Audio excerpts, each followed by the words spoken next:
Good morning students, economics की class में आपका स्वागत है। हमारा जो चैप्टर चल रहा है वो है बैंकिंग और उसके अंतर्गत हम लोग सेंट्रल बैंक के बारे में समझ रहे हैं। हम लोगों ने पिछले लेक्चर में समझा मीनिंग ऑफ सेंट्रल बैंक के बारे में और उसके कुछ फंक्शंस के बारे में, जिसके अंतर्गत हम लोगों ने 2 फंक्शंस उसके देखे।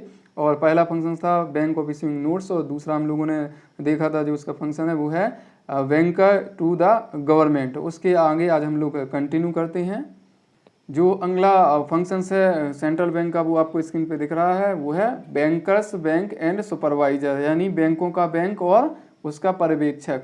जिस प्रकार से जो कॉमर्शियल बैंक हैं वो व्यक्ति के लिए सुविधाएं प्रदान करते हैं, यानी व्यक्तियों का पैसा जमा कराते हैं और व्यक्तियों को उधार देते हैं, वैसे ही सेंट्रल बैंक कॉमर्शियल बैंक से पैसा जमा भी कराती हैं और उसको उधार भी देती हैं। यानी जिस प्रकार से कार्य लोगों के लिए कॉमर्शियल बैंक करती हैं उसी प्रकार से सेंट्रल बैंक कॉमर्शियल बैंकों के लिए कार्य करती हैं।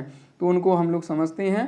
Central bank act as a guardian for the commercial bank. It control, organises, regulates, direct and supervise the commercial bank. तो जो सेंट्रल बैंक है वो कॉमर्शियल बैंक के लिए एक गार्जियन के रूप में कार्य करती है। उसके अंतर्गत वो तो कॉमर्शियल बैंक पे कंट्रोल करती है, उसको ऑर्गेनाइज करती है, रेगुलेट करती है, उसको डायरेक्ट करती है और उसको सुपरवाइज करती है। तो इस संबंधित फंक्शन के अंतर्गत हम लोग समझते हैं under the banker to banks, यानी बैंकों के बैंकर के रूप में उसके कार्य जो हैं उनको समझते हैं। The central bank functions in 3 capacities, यानी बैंकर्स टू बैंक, यानी बैंकों के बैंकर के रूप में केंद्रीय बैंक कॉमर्शियल बैंक के लिए 3 प्रकार से कार्य करती है। सबसे पहला दिया हुआ है कस्टोडियन ऑफ कैश रिजर्व। इसको शॉर्ट फॉर्म इसका क्या है, CRR, कैश रिजर्व इसी का शॉर्ट फॉर्म है CRR। यानी जो भी कॉमर्शियल बैंक हैं उनको कुल जमाओं का एक निश्चित प्रतिशत केंद्रीय बैंक के पास रखना होता है। इस प्रकार से केंद्रीय बैंक जो भी उनका पैसा रखा हुआ है कॉमर्शियल बैंक का, उसका संरक्षक होता है, कस्टोडियन होता है। तो इस रूप में वो कस्टोडियन ऑफ कैश रिजर्व के रूप में कार्य करता है। अगला जो कार्य दिया है वो है क्लियरिंग हाउस फंक्शन। तो यहाँ पर हम लोग देखते हैं कि सभी कॉमर्शियल बैंकों के जो अकाउंट्स हैं वो किसके पास होते हैं, सेंट्रल बैंक के पास होते हैं, RBI के पास होते हैं। क्यों? क्योंकि वो जो भी CRR का संरक्षक है उसके रूप में कार्य करता है। तो ऐसी स्थिति में क्लियरिंग हाउस फंक्शन को जो ऑपरेट करना केंद्रीय बैंक को आसान होता है। क्यों? क्योंकि जो भी क्लियरिंग हाउस फंक्शन है उसके अंतर्गत आप समझ सकते हैं एक एग्जाम्पल के माध्यम से कि मान लीजिए 2 बैंक हैं A और B। तो A बैंक को B बैंक के नाम का चेक प्राप्त होता है 10,000 का और B बैंक को A बैंक के नाम का चेक जो प्राप्त होता है वो होता है 15,000 का। तो ऐसे स्थिति में इनको अपना चेक क्या करना है, क्लियर करना है। तो यहाँ पर क्या करेंगे, केंद्रीय बैंक के माध्यम से ये बैंक जितना भी लेन देन होगा आपस में चेक का, उसका जो भी उनके खाते हैं केंद्रीय बैंक के पास, उसके माध्यम से जो भी लेन देन है वो पूरा कर लेंगे। और यहाँ पर उन्हें किसी भी प्रकार का कैश का भी ट्रांजैक्शन नहीं करना पड़ेगा, कैश का एक जगह से दूसरी जगह हस्तांतरण नहीं करना पड़ेगा। केवल जो केंद्रीय बैंक के पास खाते हैं उसी में उनका डेबिट और क्रेडिट कर दिया जाएगा, किसको अधिक चाहिए किसको मतलब कम। तो इस प्रकार से उनका लेन देन पूरा हो जाएगा। तो ये किसके माध्यम से संभव हो पाया, ये हुआ है जो सेंट्रल बैंक का क्लियरिंग हाउस फंक्शन है उसके माध्यम से। अगला है lender of the last resort. यहाँ पर ये आर नहीं है, याद रखेंगे।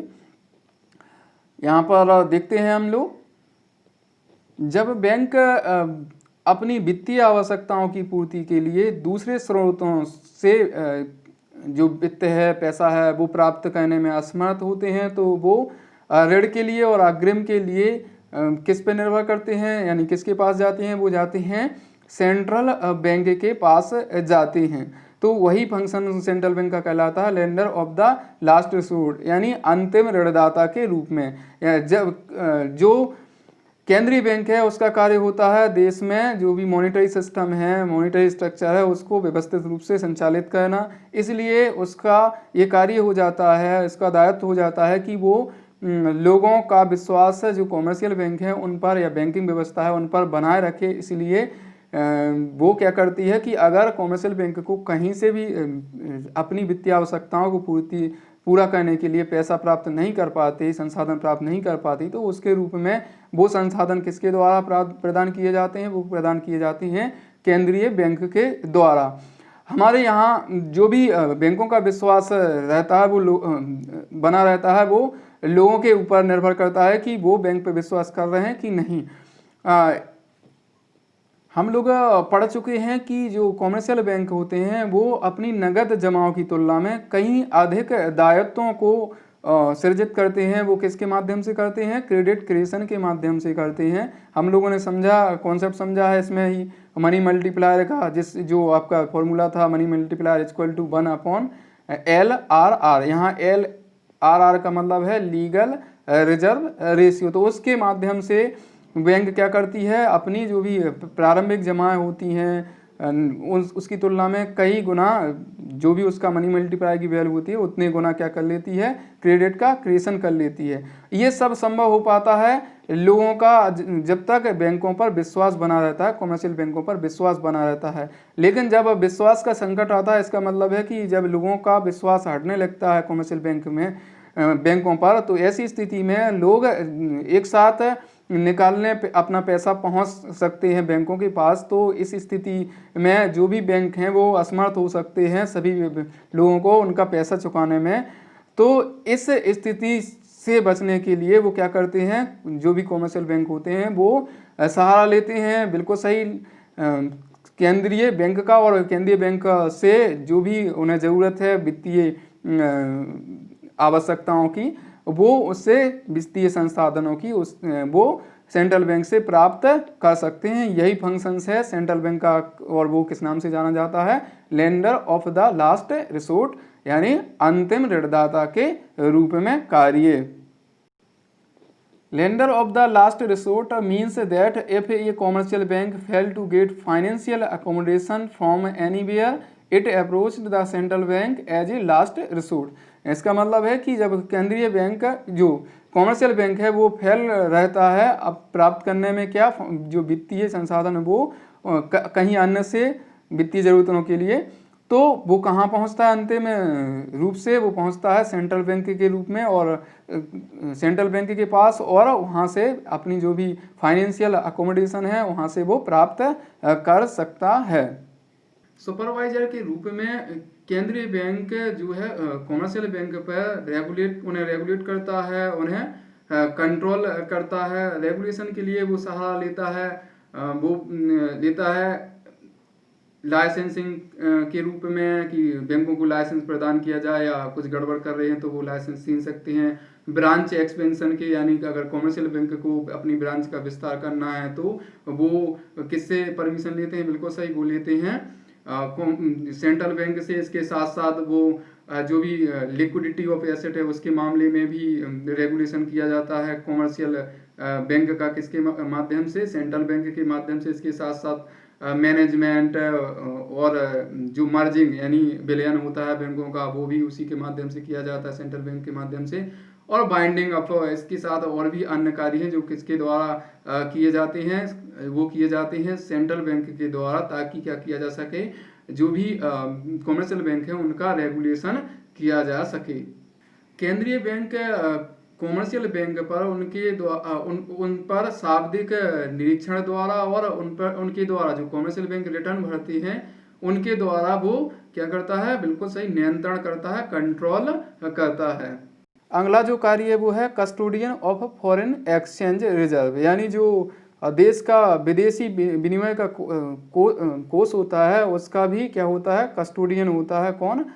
ये होता है सेंट्रल बैंक। तो इसको समझते हैं। सेंट्रल बैंक भारत के संदर्भ में कौन है? RBI is the custodian of Nations foreign exchange reserve, यानी जो देश का फॉरेन एक्सचेंज रिजर्व होता है उसका क्या करता है? कस्टोडियन करता है, यानी उसका संरक्षक होता है।